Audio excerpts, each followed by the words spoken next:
Assalamualaikum warahmatullahi wabarakatuh. Alhamdulillahirabbil alamin. Wassalatu wassalamu ala asrofil anbiya'i wal mursalin Sayyidina wa maulana Muhammadin wa ala alihi wa sahbihi ajma'in, amma ba'du.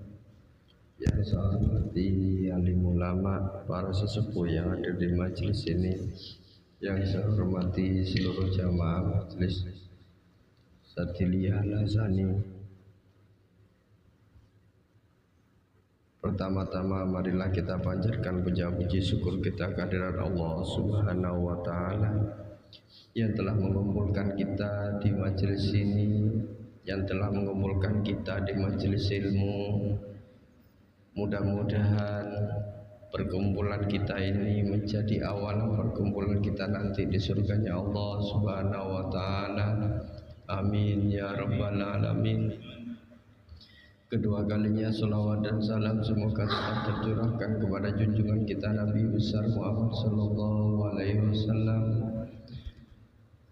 yang selalu kita harap syafaatnya, dan mudah-mudahan yang ada di majelis ini, jamaah-jamaah majelis ini mendapatkan syafaatnya baginda Nabi besar Muhammad sallallahu alaihi wasallam di kehidupan dunia ini maupun kehidupan akhirat nanti. Bapak-bapak, ibu-ibu yang dirahmati oleh Allah, alhamdulillah kita hari ini bisa bertemu lagi di ngaji hikam yang sekarang sampai di 28. Sebelum kita baca hikmah yang nomor 28, mari kita baca surah Al-Fatihah dikhususkan para mu'alif hadal kitab. La hadratul Nabi Mustafa Sayyidina Muhammad sallallahu alaihi wasallam Sumailah Ruhi Ibn Atta'illah Sakandari. Mugi-mugi dengan belajarnya kita pada kitab hikam dapat menjadikan kita lebih dekat kepada Allah Subhanahu wa taala, dan kita selamat dari fitnah dunia sampai akhir nanti. Bi barakatil Fatihah.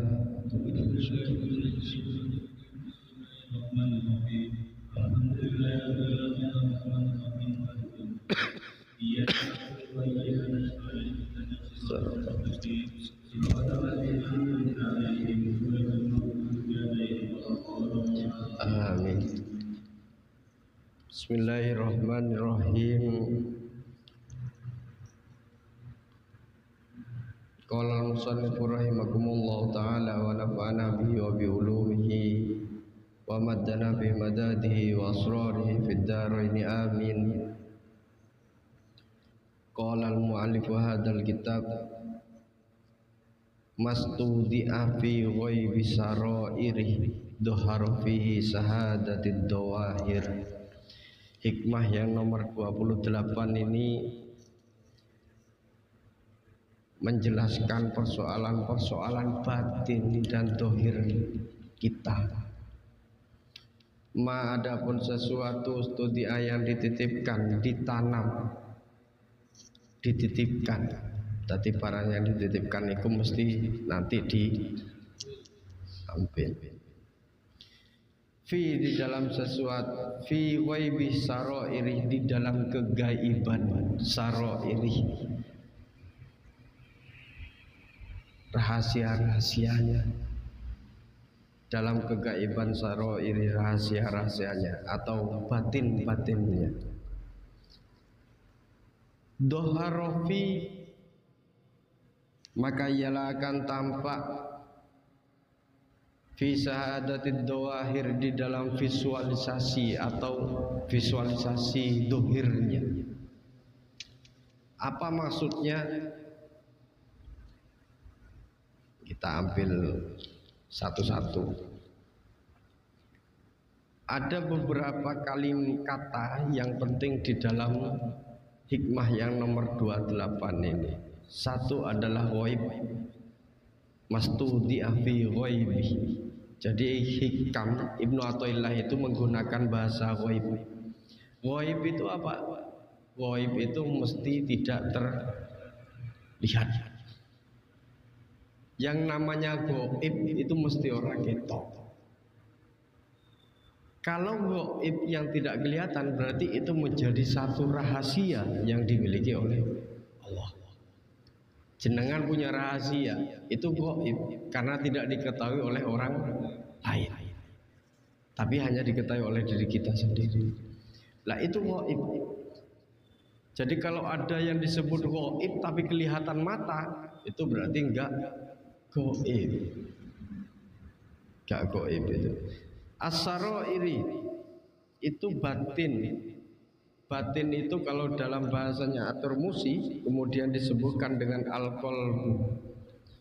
Maka hadi alamatun yurafu biha halul murid fa inna dhahir unwanul batin wa mattaba sariratuhu midat siratuhu wa ma fil qalbi min mahmudi aw matmumi yudharu alal jawari.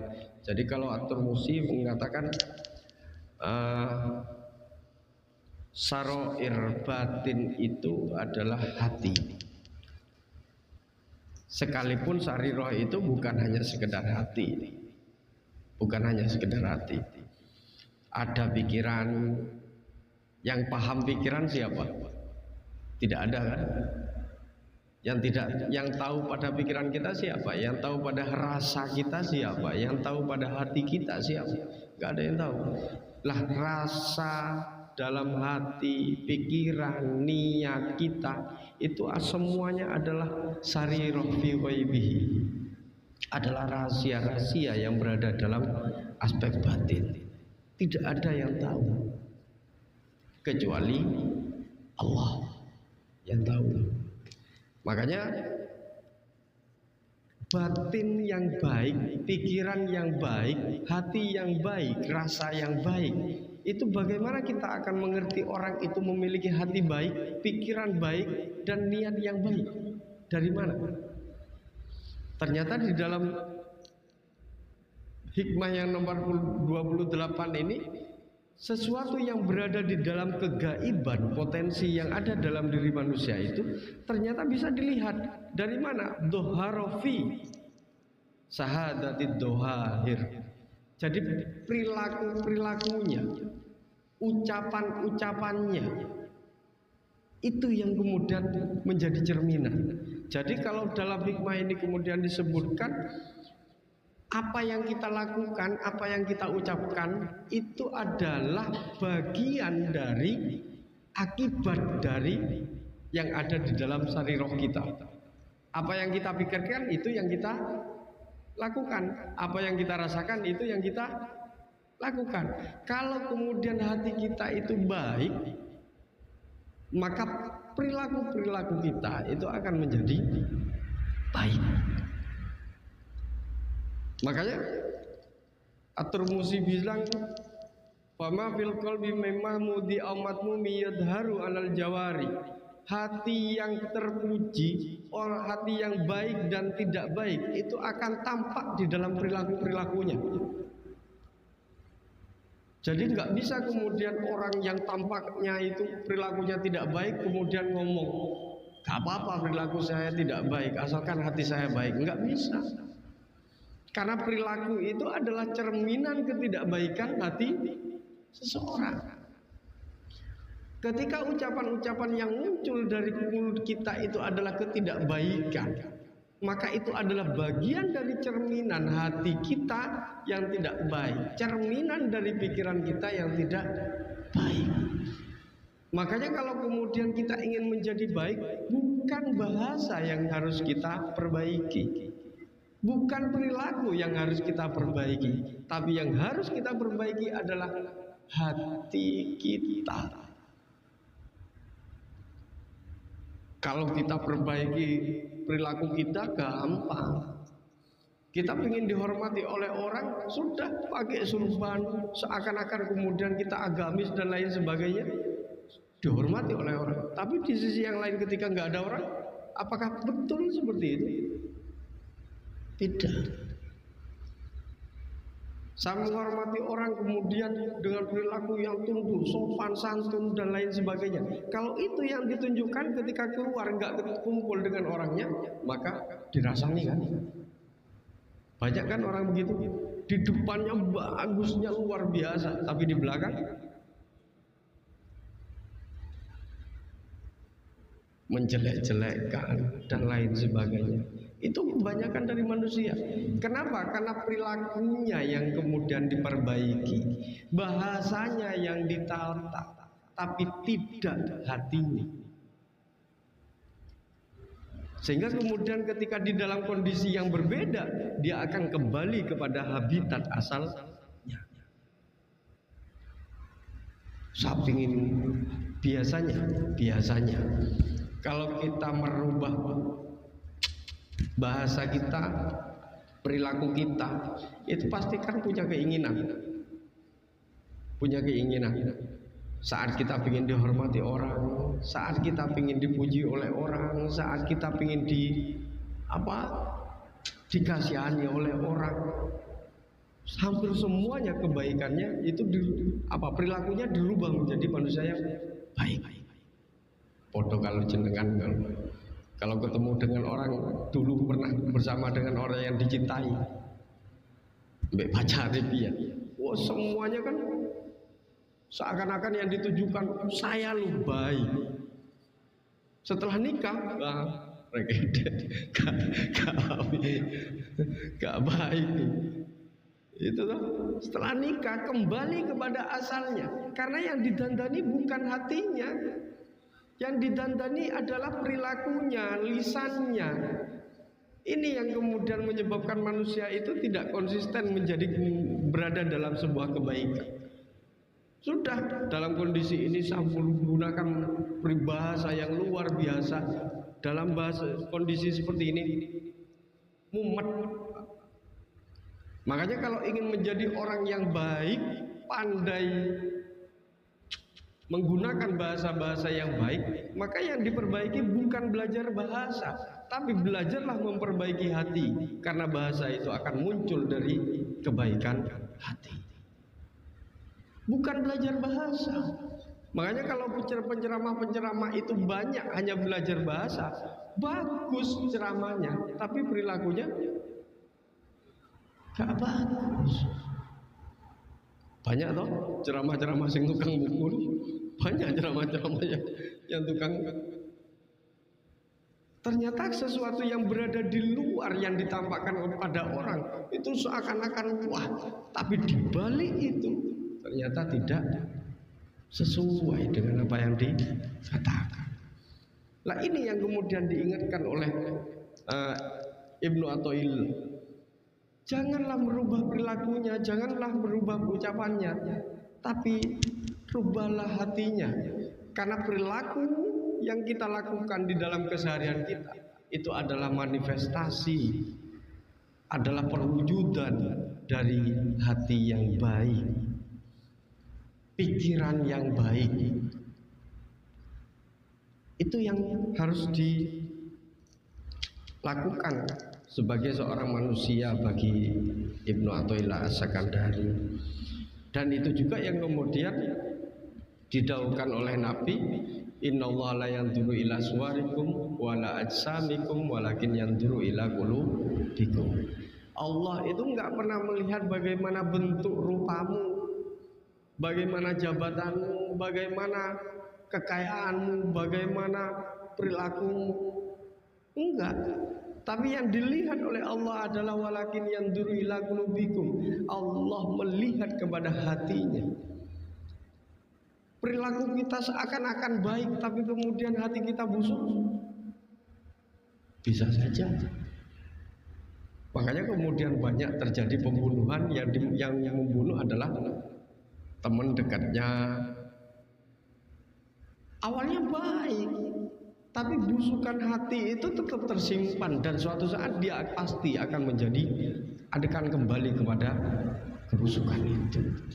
Makanya yang diinginkan oleh Ibnu Athaillah, perbaiki batin kita. Karena perbaiki batin kita, hati kita, pikiran kita, rasa kita, itu yang harus kita perbaiki. Itu yang akan menjadikan kita manusia-manusia yang baik.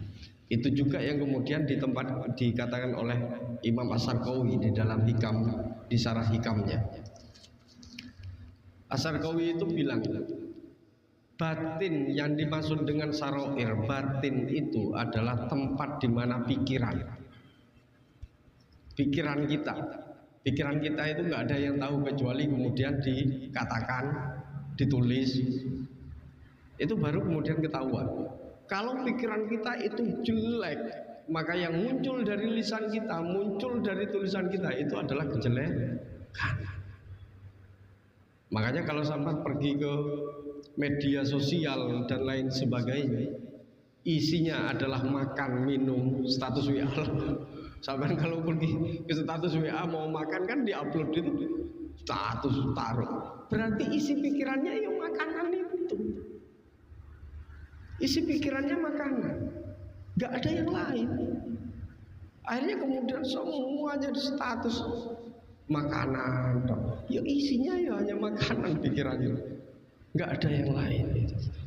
Nah, karena di dalam tampilan yang kita tampilkan di status-status itu kemudian manifestasi dari apa yang kita pikirkan itu.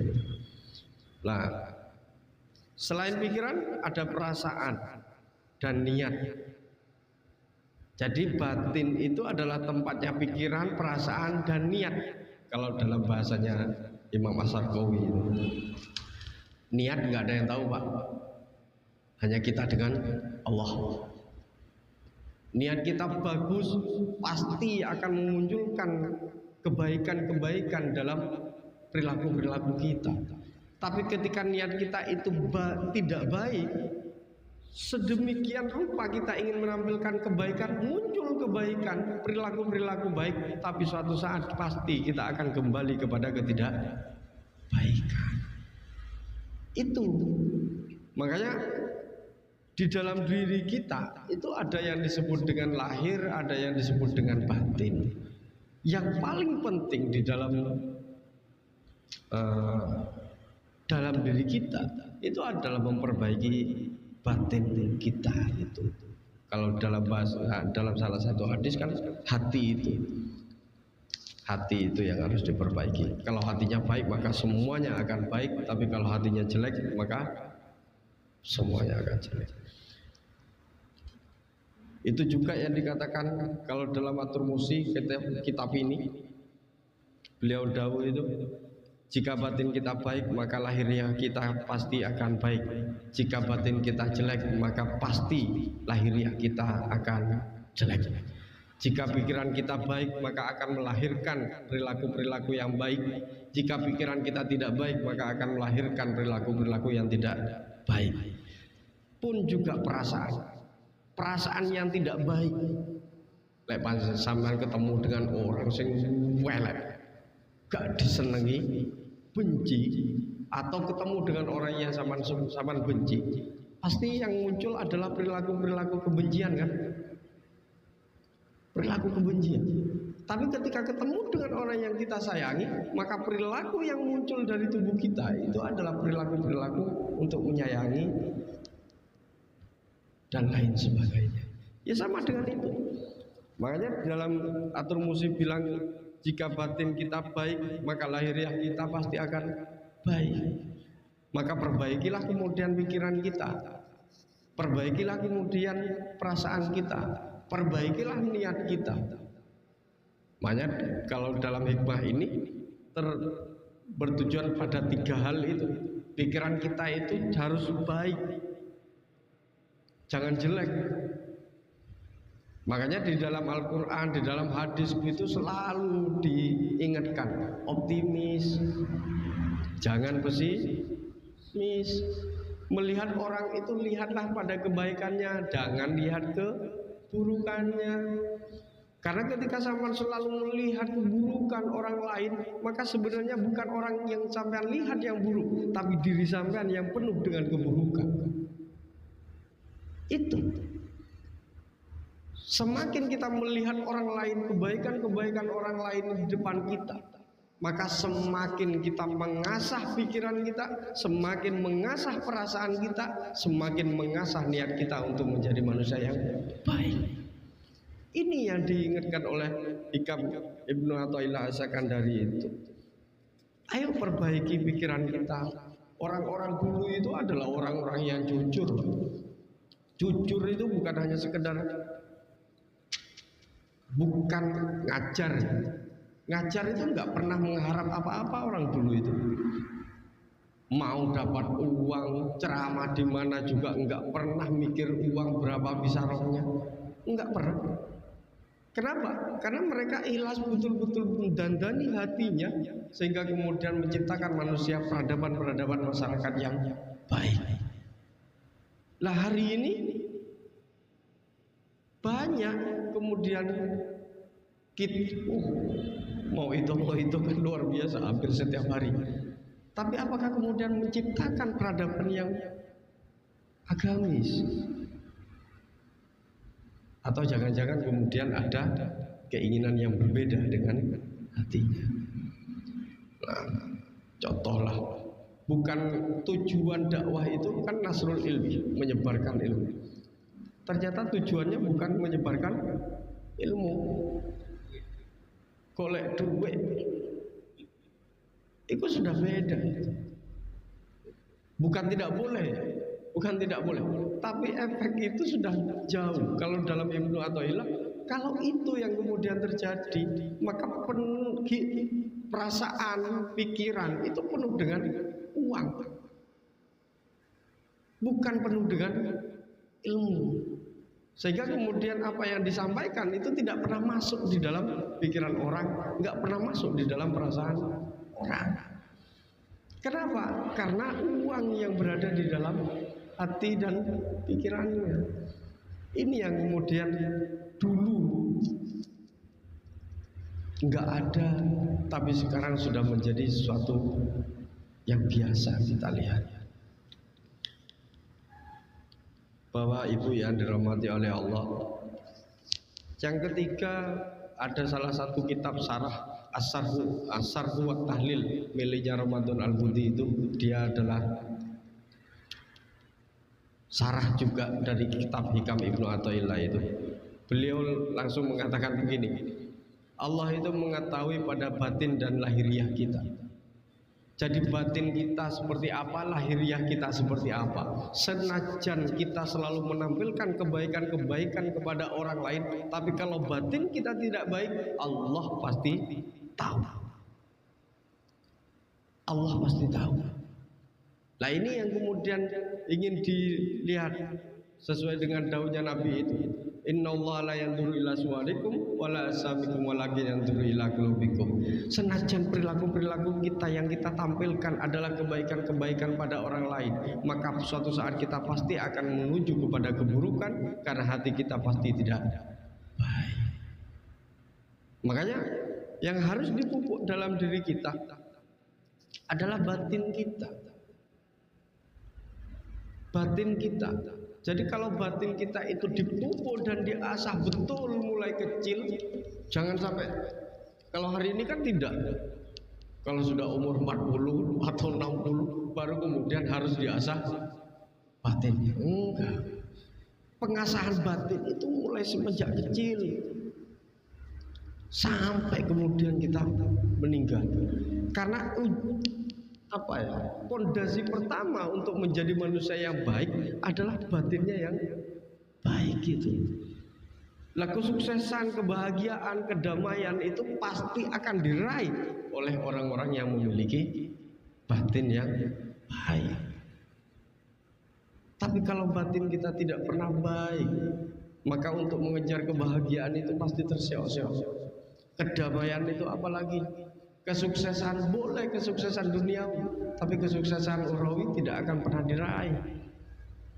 Makanya di dalam Hikam Ibnu Athaillah, kalau kita akan menuju kesuksesan dan kebahagiaan, bukan hanya kesuksesan di dunia, tapi juga kesuksesan dan kebahagiaan di akhirat. Dan modalnya, kuncinya adalah kesucian hati.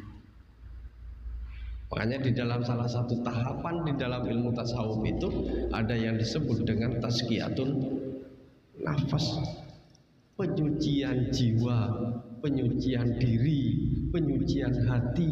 Itu yang harus dilakukan oleh manusia agar kita selalu dekat dengan Allah Subhanahu wa taala.